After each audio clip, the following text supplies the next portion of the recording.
नमस्कार, जय हिंद। मेरा नाम है पूजा गिरीश। आप सभी का स्वागत है एसआरए करंट मंत्रा में। आज का हमारा जो लेक्चर है वो बेहद महत्वपूर्ण है। क्यों? क्योंकि जनवरी 2025 से लेके सितंबर 2025 तक पूरे भारत या विश्व में जो भी प्रथम रहा है उसको आज के हमारे इस लेक्चर में हम डिस्कस करने वाले हैं। और ये इतना इंपॉर्टेंट टॉपिक है कि कोई दोहराया नहीं है कि अगर आपकी आने वाली परीक्षा में आपको एक या दो प्रश्न सीधे सीधे देखने को आपको मिल जाएंगे। तो बड़े ही ध्यान से देखिएगा क्योंकि लेक्चर बहुत इंपॉर्टेंट होने वाला है। जितने भी इंपॉर्टेंट फैक्ट्स हैं वो सब मैंने निकाल के कलेक्ट करके आपके लिए लेकर आई हूँ। अब देखिए, इस लेक्चर के बाद हम जो है पूरे साल की जितने भी इम्पॉर्टेंट टॉपिक्स हैं उनको कवर कर करके आपके लिए एमसीक्यूज़ लेकर आएंगे। जैसे कि भारत और विश्व प्रथम कवर करने के बाद पूरे साल में, एक साल में जितनी भी चर्चित महिलाएं हैं उनके लिए हम आपके लिए लेकर आने वाले हैं लेक्चर। उसके अलावा पर्यावरण संबंधी एक लेकर आएंगे। उसके बाद अवार्ड से संबंधित, नियुक्तियों से संबंधित। तो ये सारे टॉपिक्स जो एक एक करके आपके लिए आने वाले हैं। तो अगर आपने अभी तक चैनल को सब्सक्राइब नहीं किया है तो तुरंत कर लीजिए, बेल आइकन ऑन कर लीजिए ताकि सबसे पहले आपको नोटिफिकेशन मिल सके। चलिए शुरुआत करते हैं। सबसे पहला टॉपिक है कि किस देश ने डिएला नामक दुनिया का पहला एआई मंत्री नियुक्त किया है। ये देखिए, ये पूरे विश्व में ऐसा पहली बार हुआ है कि किसी देश ने अपनी पार्लियामेंट में एक महिला या पुरुष नहीं बल्कि एक एआई को मंत्री के रूप में नियुक्त किया है। और ये कारनामा करने वाला देश कौन सा है? तो अल्बानिया है ना। ये नाम याद रखिएगा, बहुत ज़्यादा इंपॉर्टेंट हो जाता है।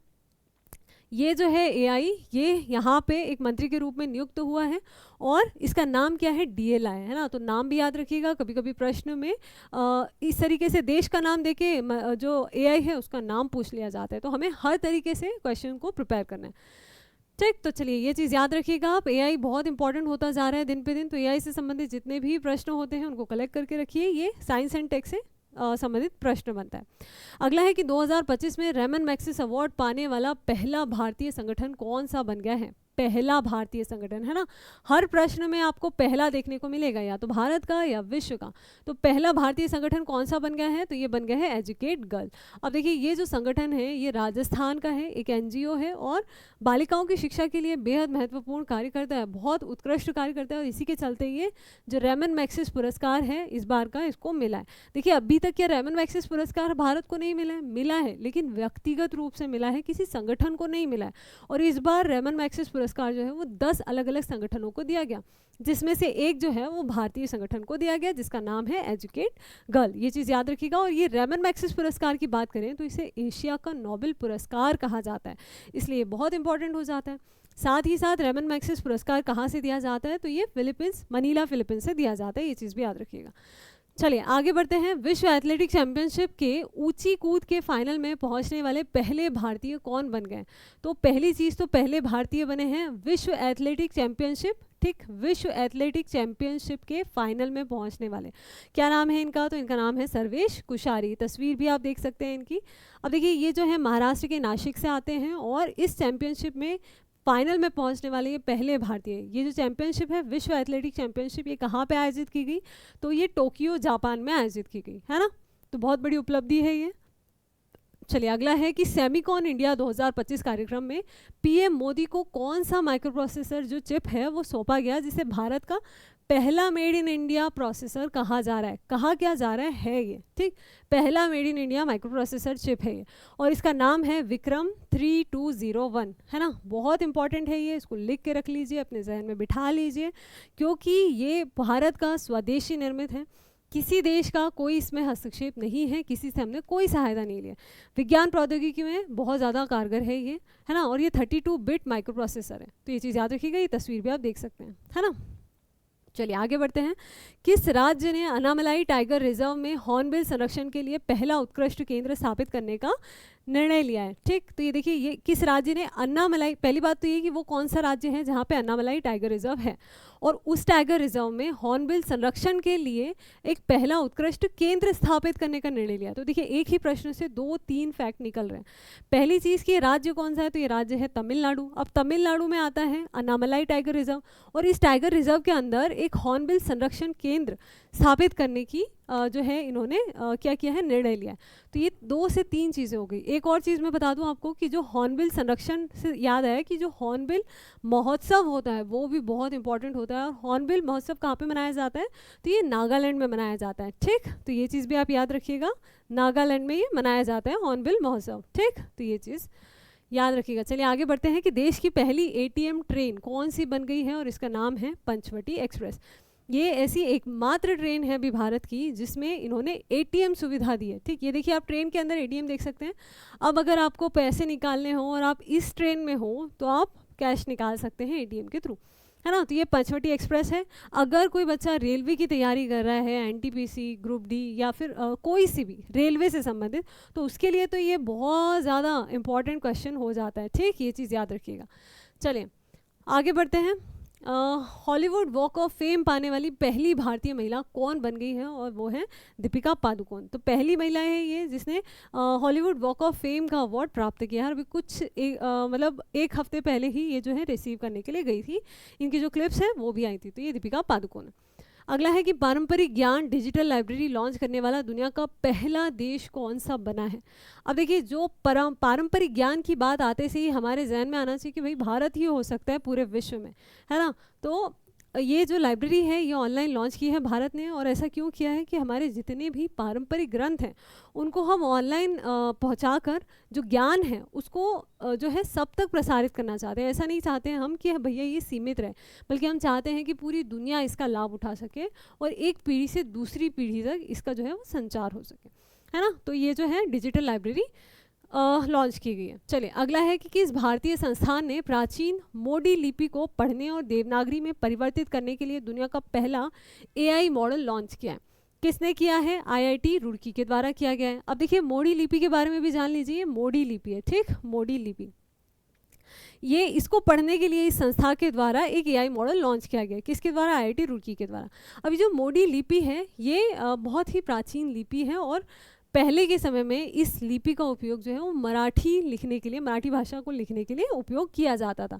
तो मोडी लिपि में हमारे बहुत सारे ग्रंथ लिखे गए हैं, लेकिन उनको समझने के लिए, हिंदी में समझने के लिए, हिंदी में ट्रांसलेट करने के लिए एक एआई ऐप बनाया गया है ना। तो वो किसने बनाया है? आईआईटी रुड़की के द्वारा। चलिए अगला है भारत की पहली जनजातीय जीनोम अनुक्रमण परियोजना कहाँ शुरू की गई? तो ये गुजरात में शुरू की गई है। ये जो योजना है इसके अंतर्गत जो गुजरात क्षेत्र के जो जनजाति हैं उनके जीनोम का परीक्षण किया जाएगा। ठीक है, जीनोम अनुक्रमण परियोजना के तहत उनका जीनोम का परीक्षण किया जाएगा और खोज की जाएगी कि उनके अंदर जो रक्त संबंधी या आनुवंशिक जो बीमारियां हैं उनका मूल कारण क्या है, किस चीज़ की कमी है और कैसे उन्हें दूर किया जा सकता है ना। तो ये सराहनीय प्रयास है गुजरात का। अगला है भारत के किस गांव को देश का पहला डिजिटल नोमैड गांव घोषित किया गया है और किसे किया गया है? तो ये किया गया है याकतेन गांव, जो कि कहाँ पे है? सिक्किम में, है ना। तो ये जो है डिजिटल नोमैड कहा गया। देखो डिजिटल शब्द आते से ही हमें समझ में आ जाना चाहिए कि पूरी तरीके से डिजिटल, है ना। और ये कौन सा है? याकतेन सिक्किम। तो ये नाम याद रखिएगा। हाँ थोड़ा कठिन है लेकिन एक दो बार पढ़ेंगे तो आपको याद हो जाएगा, है ना। ये चीज़ हो गई।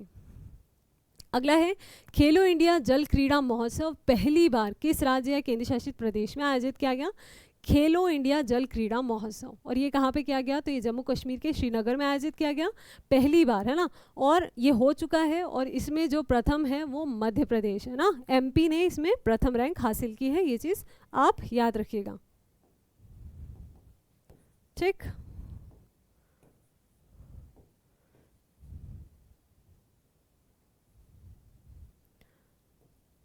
ठीक, एमपी। चलिए आगे बढ़ते हैं। भारत का पहला make in India green hydrogen plant किस बंदरगाह पर शुरू किया गया है? भारत का पहला मेक इन इंडिया, है ना, ग्रीन हाइड्रोजन प्लांट, और कहाँ पे है? तो ये कांडला पोर्ट में शुरू किया गया है। ये देखिए तस्वीर आप देख सकते हैं। कांडला पोर्ट कहाँ पे आता है? तो यहाँ पे आता है कांडला, ठीक। ये गुजरात के पास में कांडला आता है। अब देखिए बंदरगाह सबको पता होगा, अगर नहीं पता है तो मैं बता देती हूँ। भारत का जो दक्षिण भारत वाला क्षेत्र है यहाँ पे अलग अलग बंदरगाह हैं खूब सारे। तो ये जो गुजरात के पास में आता है ये कांडला आता है। उसके बाद फिर जो मुंबई और गोवा के बीच में आता है ये कोंकण आता है, ठीक।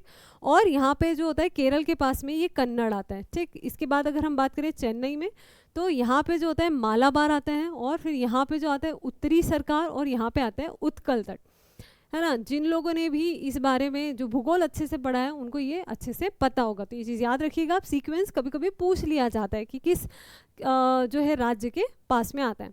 तो ये चीज़ हो गया। तो कौन सा है? कांडला पोर्ट है। चलिए आगे बढ़ते हैं। भारत का पहला ड्रोन आधारित कृत्रिम वर्षा का प्रयोग किस राज्य में किया गया है? पहला ड्रोन आधारित कृत्रिम वर्षा का ये जो है प्रयोग किया गया। और किस राज्य में? तो ये राजस्थान में किया गया। अब देखिए आज तक क्या कभी भी कृत्रिम वर्षा नहीं करवाई गई है क्या भारत में? करवाई गई है, लेकिन ड्रोन से पहली बार करवाई गई है ना। अभी तक हमने ड्रोन से कभी भी छिड़काव नहीं किया है, लेकिन इस बार हमने ड्रोन का प्रयोग पहली बार किया है और ये किया गया है राजस्थान में। ये उन बादलों में किया जाता है जिनमें वर्षा करवाने में वो सक्षम तो होते हैं, लेकिन किसी कारण से वो वर्षा नहीं करवा पा रहे हैं, है ना। तो उन पे क्या होता है, जो सिल्वर आयोडाइड का छिड़काव किया जाता है और इस बार ड्रोन के माध्यम से किया गया, तो ये चीज़ याद रखिएगा, है ना। चलिए आगे बढ़ते हैं। भारत का पहला हिंदी माध्यम मेडिकल कॉलेज किस शहर में 2027 से शुरू होगा? और ये होगा मध्य प्रदेश के जबलपुर में, है ना। तो ये भारत का पहला हिंदी माध्यम मेडिकल कॉलेज होने वाला है। तो अगला है कि इंटरनेशनल अंतरिक्ष स्टेशन पर जाने वाले पहले भारतीय अंतरिक्ष यात्री कौन बन गए हैं? तो ये जो है इनका नाम है शुभांशु शुक्ला। ये नाम आप जानते होंगे, कुछ दिनों पहले बहुत ज़्यादा चर्चा में था, तस्वीर भी आप देख सकते हो। ये हमारे जो आगामी बहुत ही ज़्यादा महत्वपूर्ण मिशन है गगनयान मिशन, उसमें भी अंतरिक्ष में जाने वाले हैं ना। 3 प्रमुख भारतीयों में से एक नाम इनका भी है, ठीक। तो ये चीज़ याद रखिएगा। अगला है समान नागरिक संहिता लागू करने वाला पहला राज्य कौन सा बन गया है? तो ये बन गया है उत्तराखंड। सबसे पहले उत्तराखंड के द्वारा लागू की गई, है ना। तो ये चीज़ याद रखिएगा। इसके अलावा अगर हम बात करें, देखिए समान नागरिक संहिता का उल्लेख हमारे संविधान में कहाँ पे मिलता है? तो संविधान का जो आर्टिकल 44 है उसके अंतर्गत हमको इसका उल्लेख मिलता है। ये पॉलिटी वाले सेक्शन में आप अच्छे से पढ़िएगा इस चीज़ को, है ना। चलिए आगे बढ़ते हैं। 3 क्रिमिनल कानूनों को पूरी तरह लागू करने वाला पहला प्रदेश कौन सा बन गया है? तो वो बन गया है चंडीगढ़। जैसे आपको पता होगा आईपीसी की जो धाराएं हैं, अभी कुछ समय पहले तीनों जो कानून हैं उनमें संशोधन किया गया था, तो उसके बाद उसको नए सिरे से सबसे पहले लागू किसने किया है? तो चंडीगढ़ ने किया, है ना। चलिए अगला है सशस्त्र बल चिकित्सा सेवा की पहली महिला महानिदेशक, है ना। एक तो पहली, ऊपर से महिला महानिदेशक, तो बहुत इंपॉर्टेंट है। ये कौन बन गई है? तो आरती सरीन। ये आप तस्वीर भी देख सकते हैं। अगला है भारत का पहला ऑक्सीजन पक्षी पार्क कहाँ पे बना है? ये तो ये नागपुर महाराष्ट्र में बना है ना। ये देखिए। चलिए अगला है विश्व की पहली वैदिक घड़ी कहाँ पे स्थापित की गई? तो ये जो है उज्जैन मध्य प्रदेश में स्थापित की गई है, ठीक। चलिए ये देखिए इस प्रकार से है ये वैदिक घड़ी, जो ये शाला है ना, ये इस प्रकार से। अगला है देश का पहला जन मन आवास योजना, ठीक। देखिए ये जो है मुख्यतः मैं बताऊं कि जनजातियों के लिए शुरू की गई थी जन मन आवास योजना, और इसके तहत जो अपना टारगेट पूरा कर चुका है वो कौन सा राज्य है अगर बात करें, या फिर जो शहर है, तो वो जो है शिवपुरी जिला है ना। और ये कहाँ पे आता है? मध्य प्रदेश में आता है। तो जनमन आवास योजना के तहत जो प्रथम आया है वो शिवपुरी है।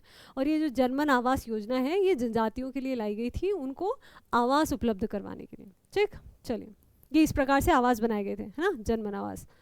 चलिए अगला है जाति आधारित जनगणना शुरू करने वाला तीसरा राज्य कौन सा है? और कौन सा है? तो ये तेलंगाना है। पहला कौन सा है? सबसे महत्वपूर्ण तो पहला होता है, तो पहला कौन सा है? तो बिहार है। ये चीज़ याद रखिएगा, है ना। दूसरा कौन सा है आप मुझे कमेंट में बताइए, ठीक। अगर नहीं पता है तो सर्च कीजिए, लेकिन ज़रूर बताइए ताकि आपको तीनों सीक्वेंस से याद हो जाए। चलिए आगे बढ़ते हैं। जाति आधारित हो गया। अगला है भारत का पहला खगोल पर्यटन अभियान कहाँ पे शुरू किया गया है? तो ये किया गया है, इसका नाम क्या है? नक्षत्र सभा, और ये उत्तराखंड में शुरू किया गया। इस प्रकार से देख सकते हैं आप, है ना। चलिए अगला है तेजस लड़ाकू विमान उड़ाने वाली पहली महिला फाइटर कौन बन गई है और क्या नाम है इनका? तो मोहना सिंह, पहली महिला फाइटर ये तेजस को उड़ाने वाली है ना। ये देखिए इनकी तस्वीर भी आप देख सकते हैं। अगला है देश का पहला राइस एटीएम कहाँ पे बनाया गया है? तो ये बनाया गया भुवनेश्वर उड़ीसा में, ठीक। अब देखिए एटीएम आपने पैसे निकालने वाला देखा होगा, लेकिन ये जो है ये राइस एटीएम है। अब ऐसा नहीं है कि इसमें कोई मशीन है, लेकिन यहाँ पे जो चावल होते हैं उनको एकत्रित करके रखा जाता है ना, और इसलिए। आगे बढ़ते हैं। उत्तर भारत की सबसे बड़ी फ्लोटिंग सौर परियोजना जो है वो कहाँ पे स्थापित की गई है, ठीक। तो उत्तर भारत की कहाँ पे स्थापित की गई है? तो ओमकारेश्वर मध्य प्रदेश में। ये बहुत ही इंपॉर्टेंट है और ये 600 मेगावाट की है, 600 मेगावाट की सौर परियोजना है। चलिए अगला है देश की पहली ट्रांसजेंडर दरोगा कौन बन गई हैं? तो इनका नाम है मानवी मधु कश्यप, भागलपुर बिहार में, है ना। तो बिहार से ये पहली हैं जिनका नाम है माधवी मधु कश्यप, और ये तस्वीर भी आप देख सकते हैं। अगला है भारत का सबसे लंबा समुद्री पुल कौन सा बन गया है? तो ये है अटल सेतु, महाराष्ट्र में, ठीक। कितना है? 21.8 किलोमीटर लंबाई है इसकी, है ना। तो ये चीज़ याद रखिएगा। ये देखिए ये जो बना है निर्माण जो हुआ है। अगला है भारतीय नौसेना की पहली महिला हेलीकॉप्टर पायलट। महिलाओं से संबंधित भी काफ़ी सारे प्रश्न हैं, है ना, तो ये सब आप नोट करते चलिएगा, काफ़ी ज़्यादा महत्वपूर्ण है। कौन है नौसेना की पहली महिला हेलीकॉप्टर पायलट? तो ये है अनामिका राजी। चलिए, ये तस्वीर भी आप देख सकते हैं। अगला है समलैंगिक विवाह को मान्यता देने वाला दक्षिण पूर्व एशिया का पहला देश कौन सा बन गया है? तो ये बन गया है थाईलैंड, दक्षिण पूर्व एशिया का पहला देश। चलिए, अगला है भारत का पहला साहित्यिक शहर कौन सा बन गया है? तो कौन सा बन गया है? तो ये कोझिकोड, केरल बन चुका है ना। और दूसरा कौन सा है वो भी आप मुझे कमेंट में बताइएगा। चलिए, ये केरल आप मैप में भी देख सकते हो, ठीक। चलिए, पूरा अगला है अपने सभी ग्लेशियरों को खोने वाला पहला देश कौन सा बन गया? और ये बन गया वेनेजुएला। ये सबसे पहला देश है जो अपने सारे ग्लेशियर्स को खो चुका है, और एक एक करके अब लाइन से जो है बहुत सारे देश इस कतार में लगे हुए हैं, क्योंकि जलवायु परिवर्तन हमारे लिए सबसे बड़ा संकट बनी हुई है। और इस कड़ी में जो सबसे पहला देश का नाम सामने आया है वो है वेनेजुएला। तो ये याद रखिएगा, अंतर्राष्ट्रीय घटनाओं में सबसे महत्वपूर्ण। अगला है ये वेनेजुएला, आप देख सकते हैं दक्षिण जो अमेरिका है वहाँ पे ये वेनेजुएला आपको देखने को मिलता है। अगला है देश का पहला संविधान जो गार्डन है वो कहाँ बनाया गया है? और ये बनाया गया है पुणे में, है ना। कुछ इस प्रकार से संविधान गार्डन बनाया गया है, ठीक। इसके अंदर जो है देखिए, ये आप अलग से यहाँ पे देख सकते हैं, इतनी सारी अलग अलग दीवारें बनी हुई हैं लाइन से, यहाँ पे पूरा संविधान को घेरा गया है। ये संविधान, जो आम नागरिक है वो संविधान के प्रति जागरूक हो, इस उद्देश्य से ये बनाया गया है। और ऐसे ही महाभारत गार्डन भी बनाया गया है, पूरे महाभारत को उसके बारे में बताने के लिए, महाभारत की कथा को आम नागरिकों को प्रदर्शित, छोटे छोटे बच्चों को और इसमें ज़्यादा इंटरेस्ट दिलाने के लिए। चलिए, अगला है दुनिया का पहला ओम आकार का मंदिर कहाँ पे बनाया है? तो ये बना है पाली जिला राजस्थान में। ये आप देख सकते हैं, ये मंदिर ओम आकार का। अगला है मेनिंजाइटिस का टीका पेश करने वाला दुनिया का पहला देश कौन सा बन गया है? और ये बन गया है नाइजीरिया। हाँ, ये चीज़ हो गई। अब देखिए, जो मेनिंजाइटिस होता है ये एक विषाणु जनित रोग होता है, और मेनिंजाइटिस मस्तिष्क से संबंधित एक बीमारी होती है, ठीक। ये जो आप मानव रोग पढ़ते हैं ना, उस वाले सेक्शन में ये सारी चीज़ें आती हैं। चलिए, अगला है बीएसएफ की पहली महिला स्नाइपर कौन बन गई है? तो ये बन गई है सुमन कुमारी। ये तस्वीर भी आप इनकी देख सकते हैं। अगला है गर्भपात को संवैधानिक अधिकार का दर्जा देने वाला पहला देश कौन सा बन गया है? तो ये बन गया है फ्रांस। भारत में इस प्रकार का अधिकार नहीं दिया गया है, लेकिन फ्रांस के द्वारा दिया गया है। चलिए, अगला है ये देखिए, फ्रांस आप देख सकते हैं, यहाँ पे ये फ्रांस आता है, ठीक, यूरोप में। अगला है भारत का यूपीआई स्वीकार करने वाला पहला यूरोपीय देश, वो भी फ्रांस बन चुका है ना। तो अब भारत का जो यूपीआई है वो फ्रांस के द्वारा स्वीकार किया जाता है। अगला है भारतीय सेना की पहली महिला सूबेदार कौन बन गई है? तो इनका नाम है प्रीति रजक, जो कि मध्य प्रदेश से हैं। ये तस्वीर भी आप देख सकते हैं। तो देश का पहला एआई सिटी कहाँ बनेगा? और ये बनेगा लखनऊ, उत्तर प्रदेश में, है ना। तो देखिए, हमने शुरुआत भी हमारे प्रश्न की एआई से की थी कि देश की जो पहली एआई मंत्री हैं उनके बारे में हमने जाना, और अंत में ये हमारा आखिरी प्रश्न है कि देश का पहला एआई सिटी कहाँ पे बनेगा? तो ये लखनऊ, उत्तर प्रदेश में बनेगा। ये भारत का पहला है, ठीक। तो ये बहुत ही इंपॉर्टेंट जो सीरीज़ थी वो हमने कवर की, और इसी के साथ आज का ये जो सेशन है हमारा यहीं पर समाप्त होता है। उम्मीद करती हूँ आज का जो सेशन है वो आपकी आगामी परीक्षा में बहुत ही मददगार रहेगा। आप अच्छे से पढ़ाई कीजिए और बने रहिए हमारे साथ। हम ऐसे ही इंपॉर्टेंट टॉपिक्स आपके लिए लेकर आते रहेंगे। जुड़े रहिए हमारे साथ। टेलीग्राम को ज्वाइन कर लीजिए, रोज़ाना करंट अफेयर आपको मिलता रहेगा। टॉपिक की अगर पीडीएफ आपको चाहिए तो वो भी टेलीग्राम पे मिलेगी।